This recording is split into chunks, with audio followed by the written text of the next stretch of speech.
Hello everyone, I'm Mike from the Self App, and thank you for listening to the Self App podcast. This is a show where we discuss all things good thoughts, good words, good deeds related, and interview people passionate about being their best self and who are helping others to be their best self too. Some of the segments include Coaching Clinic, where we talk to psychologists, motivational thinkers, and life coaches. Book Club, where we discuss and share reviews on our favourite books. Startup Spotlight, taking a pre-seed and more often than not non-techie view on starting a business and running a business. Health and Fitness Hustle, where we provide tips, tricks and training from experts. And Esoteric Edge, a look at hidden or secret philosophy and how it can help you be your best self. If you haven't already, please download the Self App, where we deliver you a collection of tools to help you be your best self, and 3% of all our profits are donated to charity. Hello everyone, thank you for tuning in. Today, it's my privilege to introduce you to Christy Lamagna. This is Christy Lamagna. She promises that after listening to this podcast, you will leave better than you are in this moment. Now team, that is a bio, and I am absolutely fascinated to know how you're going to deliver that one, Christy. Tell us about this magical promise that you've offered our audience. So I have, it's one of the only benefits to getting older is if you're paying attention, you learn a few things along the way. So one of the things that I have learned is that so many conversations and relationships are transactional, which is why people end up being exhausted and feeling hollow and unfulfilled. And, I do a lot of reading. And the best reporters are the ones who ask questions and then listen to the answers, and who are truly curious about people and who will see someone who the rest of us would ignore, and then they stop and I want to hear your story. Tell me about you. And in thinking about that, it's, if you stop thinking about yourself and you really focus on someone else, it's incredible what a different relationship that is and how much better off both people are. So I ended up kind of cobbling together, there are 3 universal principles that I live by and that I write about. And the first one is it's not about you, because everyone's favorite subject is themselves. So if you can approach conversations and people and even business transactions as it's not about you, you're way ahead of the game, which is why, for instance, I don't need a bio, because people don't care who I am or where I've been. They care about what I'm going to do for them. So if you immediately surrender your ego and instead care about what you can do for someone, you make an instant connection with people, and you start talking about their favorite subject, which is them, which universal principle number 2 is what's in it for me. Because if you think about it, right now, anyone who's watching this could be doing anything else in the world. They could be napping, they could be hiking, they could be drinking, they could be doing anything. So in order for you to have someone's attention right now, they have chosen to watch this over any other option in the universe. And when you think about that, that's pretty compelling. It's also a little bit daunting, right? I mean, there's a lot of competition out there. So if it's not about you, and I answer the question, what's in it for me, to my audience, because what they need to do is, this has to be more compelling than any other thing they could possibly be doing. So if I commit to providing value, they're immediately interested because I'm about to provide value to their favorite topic, which is them.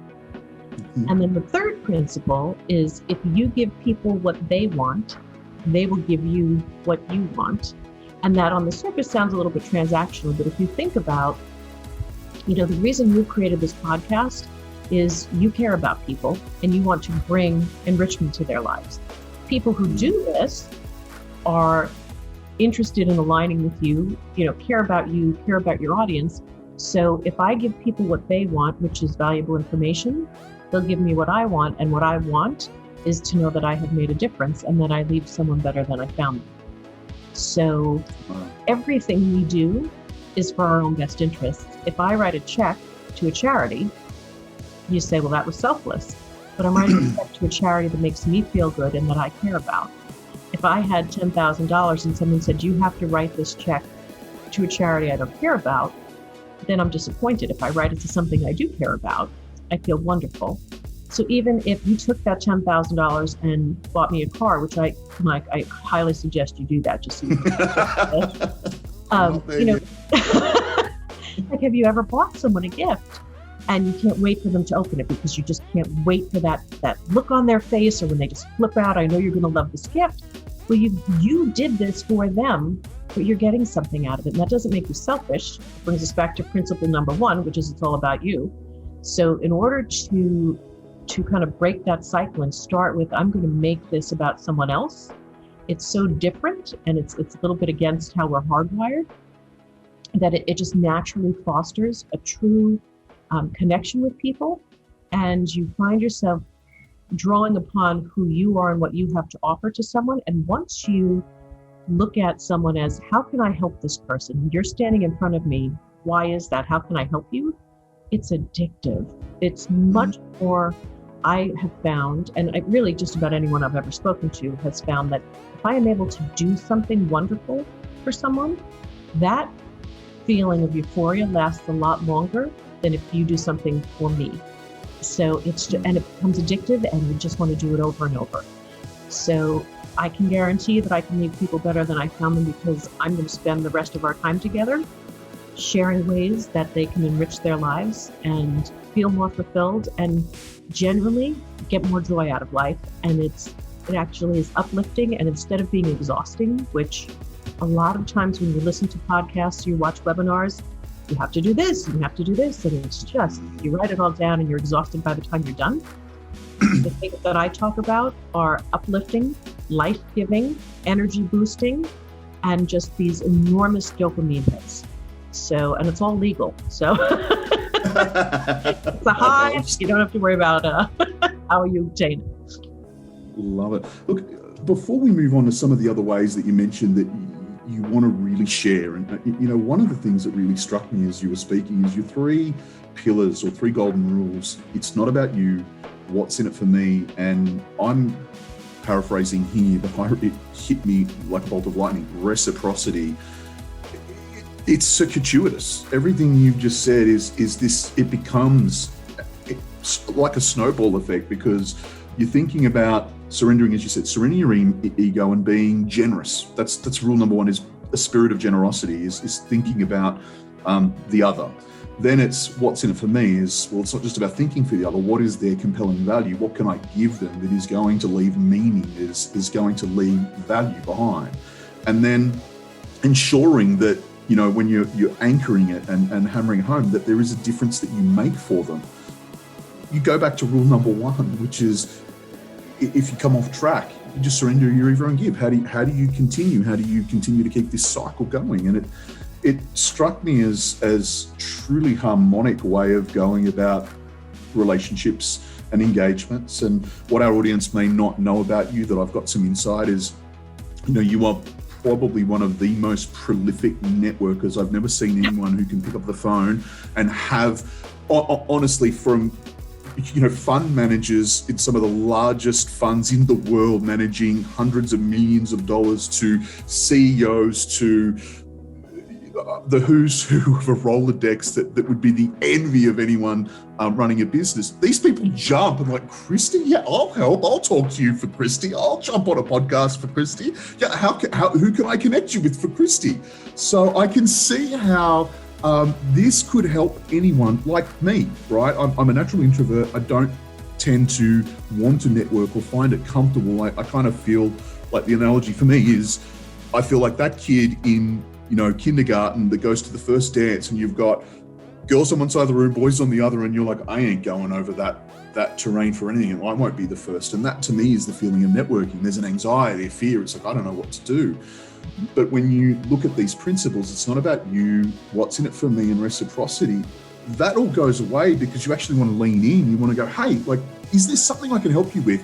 And I've seen the end of that in just how many big hitters in the US, like people running hundreds of millions of dollars of business in the hotel industries that I've spoken to as a part of knowing you, that really will jump and find out how they can give value back. So I can see why it's addictive, because even I'm fascinated and enamored with it. But I digress. I really want to move on to some other amazing ways, because you've already given us pure gold, Christy.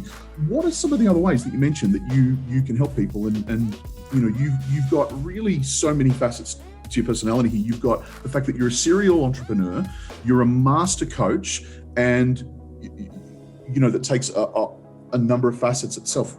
Love to explore some of those ways and tie them back to, the way the ordinary person who's listening, who wants a bit of enrichment and wants some of that value, can extract that. How do you suggest they do that?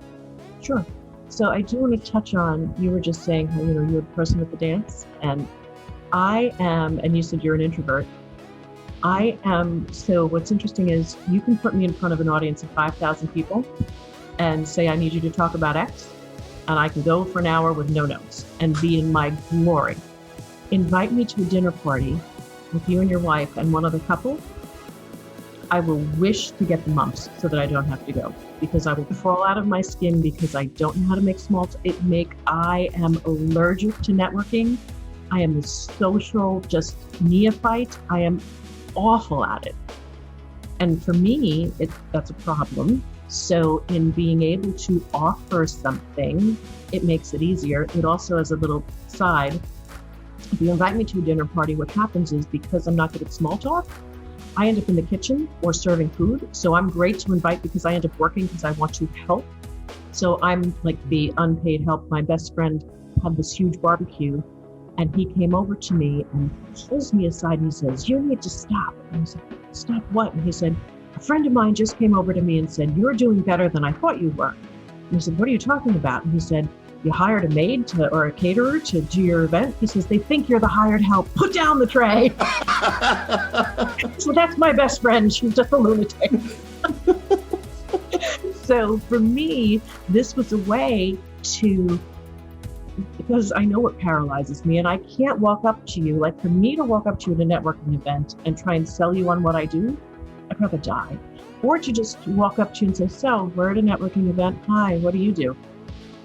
I just am so flat and so uncomfortable. So you were just saying, like, what can we do for ordinary people? There are no ordinary people. Everyone is extraordinary. And one of the things that we do need to realize, the folks who, you're referencing, who are these, multimillionaires running billion-dollar companies. So they're going to treat you the way they're going to treat you, and it's not about you, it's about them. So I'll talk to anyone and make them feel like $1 million. That frustrates people sometimes because they'll say, so-and-so is, an XYZ. But you know what? It's not about me, and it's not about my opinion of them. This conversation is about them. So, and if someone treats me poorly, I know it's not about me. That person, if you talk to other people, will find out treats everyone poorly. Or, it's as simple as the analogy of, I've walked past you, you gave me this huge smile, and I blew you off. I don't have my glasses on, and I didn't see you. And you can go and say, she blew me off. Did I do something to upset her? She's not talking to me because she's got a C-level title, and we go into these deep, rabbit holes in our heads, writing the story of why this happened. And it's not about you. I'm going to treat you the way I'm going to treat you. It has nothing to do with you. So as we talk about ordinary people, there are no ordinary people. And the way you are treated, there are two pieces to that. One, you can only be treated the way the way you allow me to treat you. And two, if I am rude to you, think about when you walk into a store, or think about you're on hold for 45 minutes with whatever company you're trying to get in touch with. The poor person on the other end of the phone, when they pick up the phone and say, how can I help you? And you're ready to bite their heads off because you've been listening to bad music for the last 45 minutes and you're calling because you had a problem to begin with, and you just go at them because it makes you feel better. It has nothing to do with them. So for them to internalize and say, I'm a terrible customer service rep, or it has nothing to do with them. So when you say it's not about you, there are a couple ways to look at that. Is the way I treat you at times, well, always, is how I'm feeling. I just project it onto you. But you can also, I have a colleague, and we have always promised each other, if there's tension between us, we're going to have a conversation. And we just last week had a moment, and I said, we need to have a conversation because this is not okay with me. And she said, I didn't even realize I did it. Thank you for telling me. And he could have said, thank you for telling me, and fixed it. Or he could have said, get over it, this is who I am. At which point it goes back to, people are going to treat you the way you let them, but here's my boundary. This is not acceptable to me. It was done with kindness. So regardless of your station in life, you are entitled to respect. And you do need to be aware that we internalize so much and make everything our fault, so, and it's not. So that I would say for the first, people who are listening to this and who don't consider themselves to have a position of stature, or I don't have enough money, or you are the same person I am. We, just have different lives, but we have the same right to happiness, and we have the exact same right to be treated with dignity and respect. And if you remember that the way people treat you is, one, partially about them, and two, the way you allow them to treat you, immediately things can change, and you don't have to be combative at all. But it's to just simply say, I have to be honest with you, that made me uncomfortable. You don't have to, it doesn't have to be, I'm an introvert, I could never say that. Figure out how you can, and it immediately makes things better. You've nailed it, and it's funny for the audience who don't know this. I've been in a working environment with you, and I used to say that you have a frame-breaking way of getting people out of their own narratives and back onto a common narrative. And what it basically means is, as you said, I was really picking up on the fact that we've all got our own stories. We all take on hurts that aren't necessarily directed at us or intended to hurt us. We sometimes, a lot of us, really do feel like it's our fault, we've done something, and we tend to either fight or flight, and bring conflict together in a way that not necessarily is best for us, or best for the other person, or best for where you're trying to head. And it's pretty powerful to sum up those two rules about your frame-breaking power around frame-breaking narratives. You are only going to be treated the way you allow yourself to be treated, and remember, it's not about you, or don't take it personally. Those two rules are huge, and I've just had another bit of gold, and you're so right. One of the things I want to come back to a little bit, Christy, is you talk about this, and it's natural human behavior to say, well, you've got a platform, or you've got where you are, and you've got this network now, and I'm here. I don't see a connection. I don't see a way through, even if I follow your golden rules, even if I think it's not about you, what's in it for me, for the other person, reciprocity. Even if I kind of start saying to myself, I'm not going to be, I'm not going to allow myself to be treated that way, but I'm equally going to deal with conflict in a respectful manner. And I'm going to realize not everything is personal. It's not about me. Clear the air and try and move forward. But there are a lot of people who are stuck in situations that aren't, they don't have the resources they might need, or they don't have a network they might need, or they may feel trapped in a vicious cycle.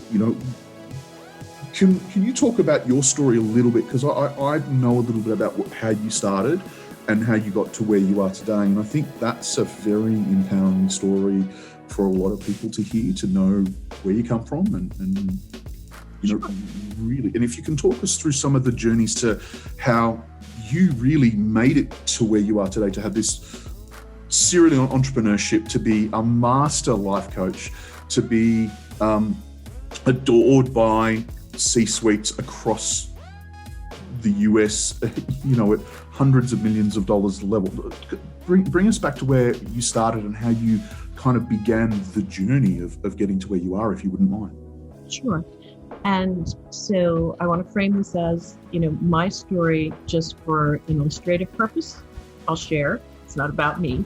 And I just want to be very careful, because we keep referencing C-suite people and corporate executives. There are people who are listening to this, and please don't turn this off, because it's not about corporate America.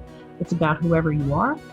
I have two stories that come to mind. I went to a mastermind group with a gentleman who is well known, and he's on stage talking about, so I went to Elaine's, which is a restaurant in New York, and if you were at Elaine's back in the day, it's known in New York.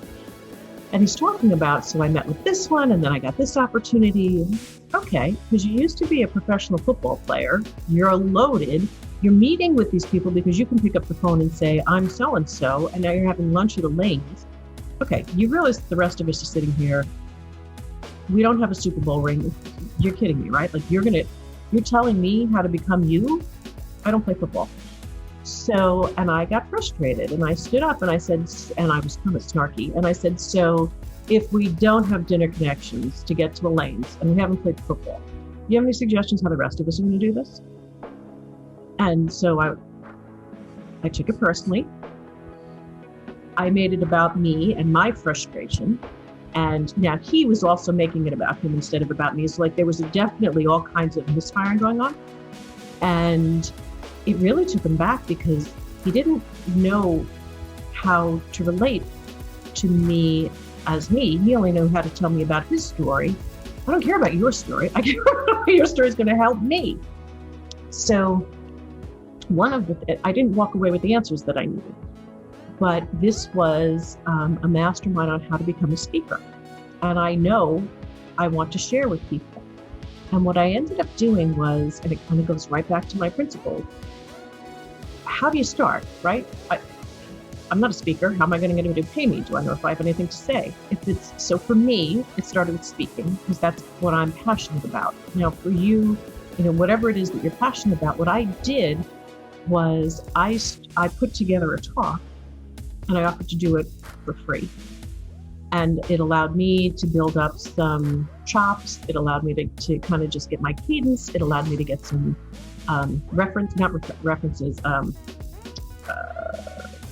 reviews, positive reviews. Mm-hmm. And then slowly word got out and I said, okay, well, you know what? I'll speak for free at your event, but I'd like in return those for you to introduce me to someone who could pay me. So, and then that slowly started to grow. When I was trying to get into corporate America, it was, it's so frustrating. You can't get hired until you have a job, and you can't until you have experience. You can't get experience with a job. For people who want to perhaps put other folks in their life, how do I break out of the circle that I'm in? I'm hanging out with this group of people, and I want to level up. What do you do? And it comes back to, it's funny, it's the universal principles. So it's not about you for a little while. I want to get to where I'm going, but how are you going to get there? Mm-hmm. So what I did was, for instance, I work on a few different boards for non-governmental organizations, for charities, I have, I think, 5 different boards that I work on. When I offered what's in it for them, I would like to donate my time, I would like to donate my skills. You immediately start to develop relationships with these people. So what was in it, give people what they want and they'll give you what you want. So what I did was I found things that I could support. I offered my time. It allowed me to get to know those people. Again, we weren't at the dance and I wasn't introducing myself, asking you to dance. I was there saying, how can I help you? So suddenly I didn't feel intimidated. I'm then able to interact with them because there's something that you can do that I can't. Okay, and whatever that is, it could be you're a great writer, you're great with numbers, you're great with space. You have skills that I absolutely do not. I have a very, very, very narrow lane of things that I'm good at. I stay in my lane. I'm surrounded by people who have other lanes. Ask me to read a map and you'll end up in Australia and I live in New York. Do not ask me to read your map, but here's the thing, I don't offer to do that. So you find a place where you can share your talents, you get to know those folks, you're able to do that on a level that you're comfortable, and then suddenly your circle starts to grow. And then again, if you meet me, conceptually, you can meet everyone in my Rolodex. So I work in the event field. I taught college for 10 years, and my students would always say to me, how do I start to be a planner?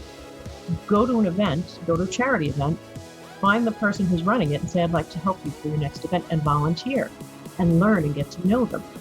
So when I got out of college, I wanted to work in publishing. Love books, I've run newspapers, all about publishing. I went to a temp agency and I interviewed temp agencies and said, do you place in the publishing arena? If the answer was no, I went to the next one. I found one that placed in publishing.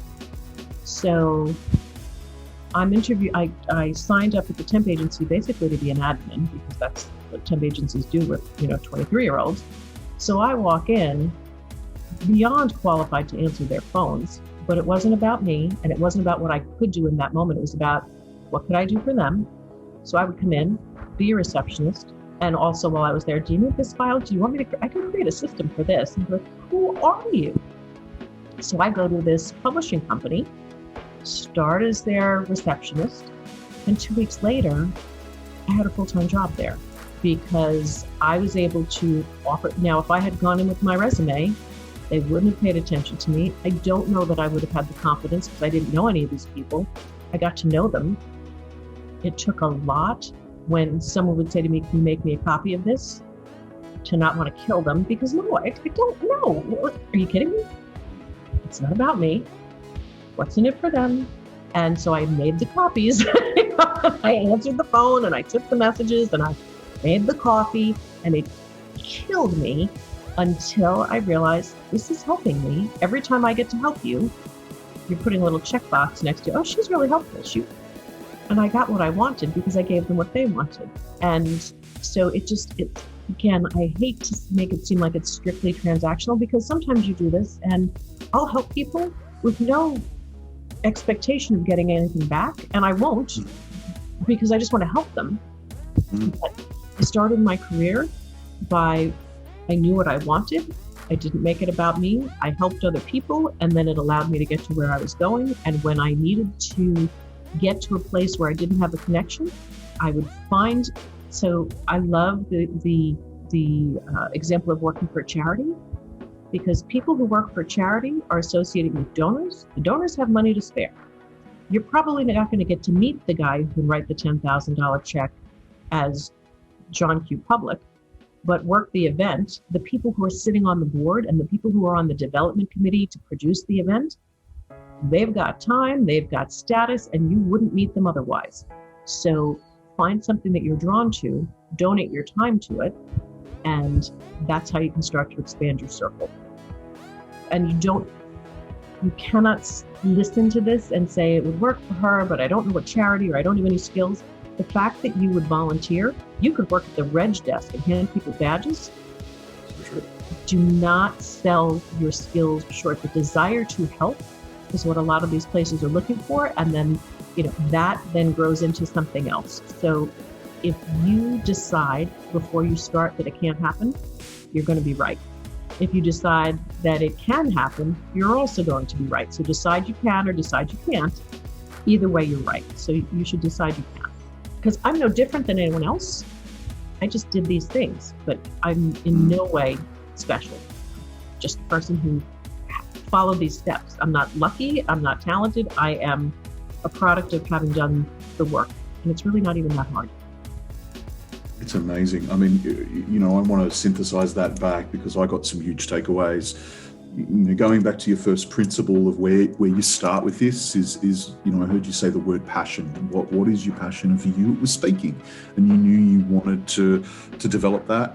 And I think everyone has something that they're passionate about, or they see a problem they want to solve. So it seems to be one of those two things that motivates them. Then to take the approach that you did, which is immediately begin to apply the first of the golden rules. It's not about you. Think about what you can give, not what you can take. And what you have, what everyone has, is the amazing gift of time. We all have it.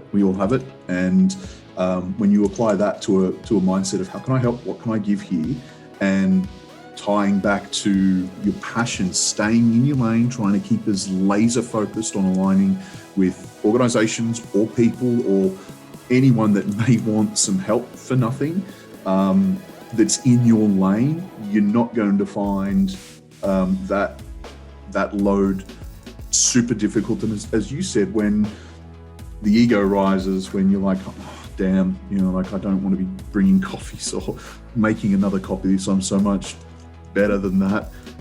To remember again that it's not about you, and this is about creating compelling value for someone else who will see it, and it will create opportunities. It will move you forward, and that's what I'm really picked up, is there was a clear path, a clear structure to your principles that allowed you, and really anyone, because it's so scalable, to move forward, right? And that's super powerful. One of the things I want to ask you, Christy, is is it a case of when adversity hits and when, fear or blockers or just life that's out of your control smacks you around and kind of knocks you off your feet a little bit, what do you do, or what's the approach that you take, or is it the golden rules approach, or is there another strategy that you have for driving through and persevering in the face of adversity? I'd love to learn that, because, I'm a fan of Mike Tyson, and I love what he said. You can have the best laid plans until you get punched in the mouth, right? And it happens to a lot of us, and particularly lately with COVID, we're all getting punched in the mouth repeatedly. So how do we keep our poise? How do we keep our balance in the face of adversity? I was chuckling as you said that, because what first came to my mind is, well, clearly I eat when I'm stressed, because there's a little more of me than there should be. So, and that's one of the things that's so important. Like, sometimes you listen to these folks on webinars and they have an answer for everything. And when I get stressed, I just meditate. Come on, folks. So I drink a glass of wine and I eat a piece of chocolate, and I'm heavier than I've ever been. So, there is no person who gets through this life unscathed. So I can tell you that I am right now going through some things where, COVID kicked my butt. I run a large corporate event company. I speak, I do corporate coaching. That all literally overnight, through no fault of my own or any, all of us have been affected by COVID. Suddenly, literally someone turned the lights out on my perfectly functioning life. I said, what just happened? So it's, what was a blessing about COVID is we were all in the same boat, and you could honestly say, okay, I cannot control this, and there's really nothing I can do about it. So in some ways that was comforting. In other ways, it's very frustrating, because if you're a doer, you want to fix something and you can't. So what I did during COVID, again, I knew that different people react in different ways to isolation. I've practiced my entire life to not be with people. For a woman who speaks, and I loved being in the house all the time because I travel so much. But I realized that other people really miss human connection. So I started writing letters to people. Hey, Mike, haven't spoken to you. And I wrote hand notes every day. I would write a few notes and send them to people. It's easier to email. But I took the time to hand address things and send people notes, just thinking of you, wanted to let you know, and keep that human connection.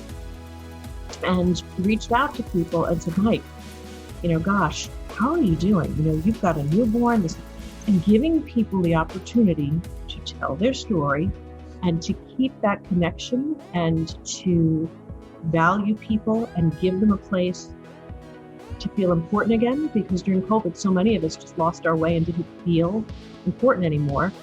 And Mike, I've got 45 minutes. You're the only thing I care about for the next 45 minutes. Tell me how you are. And then truly listen and wait to hear the answers. It's so, it gives me it provides so much harmony, because it allows you to stop thinking about yourself. It's not about me, right? What's in it for them? It allows you to potentially give someone the opportunity to just exhale, because when is the last time anyone called you and said, how are you? And truly cared and listened. And it also it gave me back a sense of self-worth. So give people what they want, they'll give you what you want. I needed to feel useful. So it allowed me to feel like I had contributed to the world in some way on that day. So that really helped me keep my sense of purpose and balance. I also, again, I did things that, ironically, I stayed as busy during COVID, but it is really hard. It was really hard because there was just, you couldn't be as productive. But the larger question is, when life throws adversity at you, what do you do? So when I'm done eating the cookie and having the bottle of wine, I was in a mastermind group that was based on Think and Grow Rich. And there's this brilliant passage in there that talks about this group that was going to battle, and they landed on shore. And I wish I had a good enough memory to tell you exactly who said this, but the folks on the boats were about to, hide them. And the commander said, "Burn the boats." I said, "Burn the boats? What if we need to come back?" He says, "The only way is forward. We are not coming back. We are not retreating. Burn the boats." And I've adapted a burn the boat philosophy, and this has to work, and there is no option. So I'm going to figure this out, and it's not easy. There are days where, I am not interested in getting out of bed, and it's hard. But when I really feel like I'm losing my way, if I pause and do a call with someone and ask them how they are, it gets me right back on track. Because I feel valued again. I remember that I have worth. And even if all I've done is listen to you, it recharges my battery. So it's funny, it always goes back to those three principles. So when I get lost, I reach out for someone else and don't ask them for anything other than the opportunity to hear their story. And for me, I perk right back up. It's a huge adversity hack for anyone that's really listening, and it really does hark back to it's not about you, and surrendering ego, and give a spirit of generosity. Give, like when you're stuck and when you feel like life's taking away from you, think about what you can give, and it'll recalibrate you. It's counterintuitive in so many ways, yet so powerful because it is counterintuitive. It's an ultimate jiu-jitsu move. I love it. So thank you for sharing that. It's wicked. I want to ask you now. I want to take us back to a higher plane of thinking and feeling. Who and what are you thankful for in your life? Oh my gosh, isn't that a wonderful question? So I am incredible. So I'm going to start with the simplest thing. My dog, who's going to be 17. I don't have kids. He's my first pet. And he reminds me every day that life is not complicated. He doesn't have pockets, so he has no place to put his money. Oh wait, he has no money and he doesn't care. He has lost the majority of his sight. Couldn't care less. He barely hears. He doesn't really hear anymore. He doesn't care. He's happy. He still enjoys treats, and you pet his head and he wags his tail. Like, he is just the ultimate. He doesn't lament what he doesn't have. He wakes up every day, and this dog has taught me so much about just, if you show up with the right attitude, life can be wonderful. And he doesn't think about, God, when I was a puppy, he woke up today and he's good. And he makes me laugh, and I can be in the middle of the worst day in the world, and he does something stupid and I burst out laughing because nothing is that serious. So I am tremendously appreciative of my dog. I have a partner who couldn't be less like me than he is, and I get all twisted about stuff, and he'll just look at me and, "Oh, yeah, I'm sorry, what are you talking about? Are you worried about what?" And he just makes me realize sometimes that, but he got a jury duty notice. And, okay, so nobody knows who he is, so I can say, "He threw it out." "You get what? You can't do that." He says, "For all they know, I didn't get it. Are they going to take away my birthday?" And I said, "But you have to follow the rules." I said, "Why?" So he reminds me that you don't have to take everything quite so seriously. My grandmother, who her anniversary of passing is tomorrow, and she just instilled in me such a sense of, that woman loved me no matter what, and she was always my safe place. And there should be someone in your life that no matter what you've done or what's going on in the world, you can just show up in front of them and everything is better. And she was very much that person, and still is. I tell people, it's funny because this whole giving philosophy, you don't make as much money all the time because you're giving things away.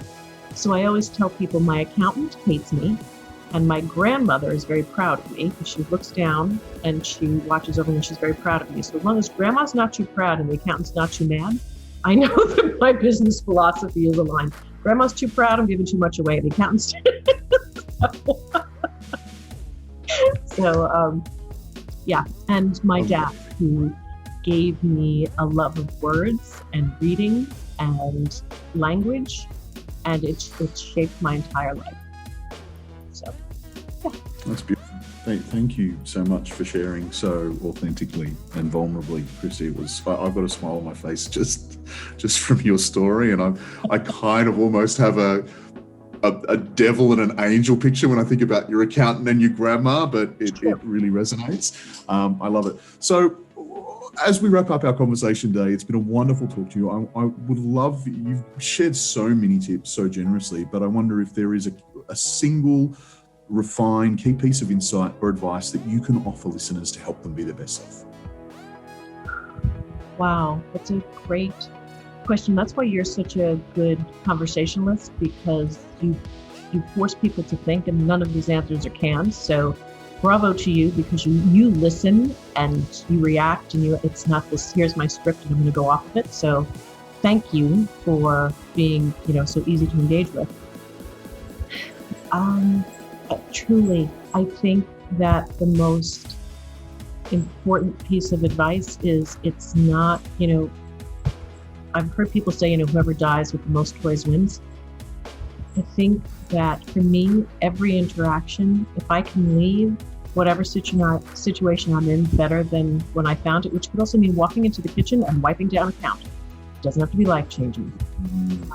If you look at your life as an opportunity to leave every situation better than you found it, and it doesn't have to be huge, you will have a much more joyous experience.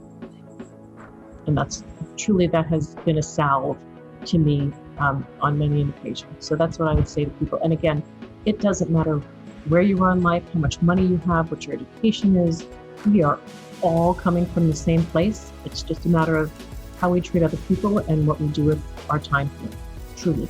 And I would be more than happy to, if you want to share my email, I will share my email with folks. And if they want to do a 10-minute call, because I do these I call myself an intellectual philanthropist, and I will meet with strangers, because I know that within that 10 minutes, there's a reason we're talking, and I can usually figure out who they need to meet or what I'm supposed to share.